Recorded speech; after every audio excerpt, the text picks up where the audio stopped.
நேயர்கள் அனைவருக்கும் இனிமையான வணக்கங்களும் வாழ்த்துக்களும். அனைவரும் நலமா? கோடை விடுமுறையில் குழந்தைகள் அனைவரும் விடுமுறையை ரொம்ப ஜாலியாக என்ஜாய் பண்ணிகிட்ருப்பீங்க அப்படின்னு நினைக்கிறோம்.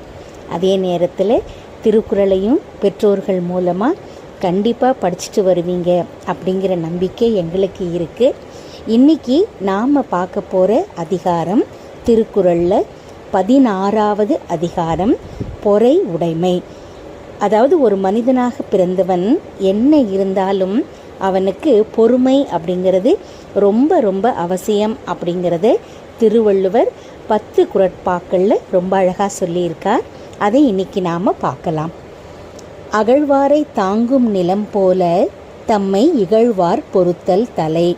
தன்னை தோண்டுபவரையும் தாங்கிக் கொள்ளும் நிலம் போல தம்மை இகழ்ந்து பேசுபவரையும் பொறுத்து கொள்ளுதல் தலை சிறந்த அறமாகும். பொறுத்தல் இறப்பினை என்றும் அதனை மறத்தல் அதனினும் நன்று. பிறர் தமக்கு செய்த தீமைகளை பொறுத்து கொள்ளுதல் நன்மையை தரும். அவர் செய்த தீமைகளை மறந்து விடுதல் பொறுமையை விட சிறந்ததாகும்.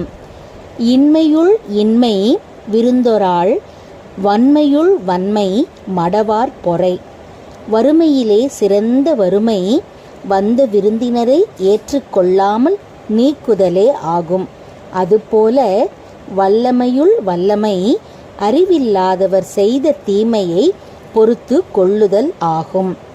நிறை உடைமை நீங்காமை வேண்டின் பொறை உடைமை போற்றி ஒழுகப்படும். ஒருவன் நிறைந்த குணங்களாகிய செல்வம் தன்னை விட்டு நீங்காமல் இருப்பதை விரும்பினால் பொறுத்து கொள்ளுதலை போற்றி வாழ வேண்டும். ஒருத்தாரை ஒன்றாக வையாரே வைப்பர் பொறுத்தாரை பொன் போல் பொதிந்து. தனக்கு செய்த தீமையை பொறுத்து கொள்ளாமல் தண்டிப்பவரை சான்றோர் ஒரு பொருளாக மதிக்க மாட்டார். ஆனால் பொறுத்து கொண்டவரை பொன்னை போல் பாதுகாத்து மனதுள் வைப்பார்கள். ஒருத்தார்க்கு ஒரு நாளை இன்பம், பொறுத்தார்க்கு பொன்றும் துணையும் புகழ். தீமை செய்தவரை தண்டித்தவர்க்கு அந்த ஒரு நாள்தான் இன்பம். பொறுத்து கொண்டவர்க்கோ உலகம் அழியும் வரை புகழ் உண்டு. திறன் அல்ல தற்பிறர் செய்யினும் நொந்து அரண் அல்ல செய்யாமை நன்று. செய்யக்கூடாத தீமையை பிறர் நமக்கு செய்தாலும் அத்துன்பத்திற்காக வருந்தி தீமை செய்யாமல் இருப்பதே நன்மையாகும். மிகுதியான் மிக்கவை செய்தாரை தாம் தம் தகுதியான் வென்றுவிடல். செல்வச் செருக்கினால் தீமை செய்தவர்களை தம் பொறுமையால் வென்றுவிட வேண்டும்.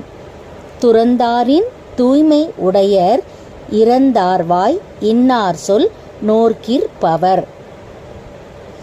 கெட்டவர் பேசும் கடும் சொற்களை பொறுத்து கொள்பவர் துறந்தாரை போல தூய்மை உடையவர் ஆவர்.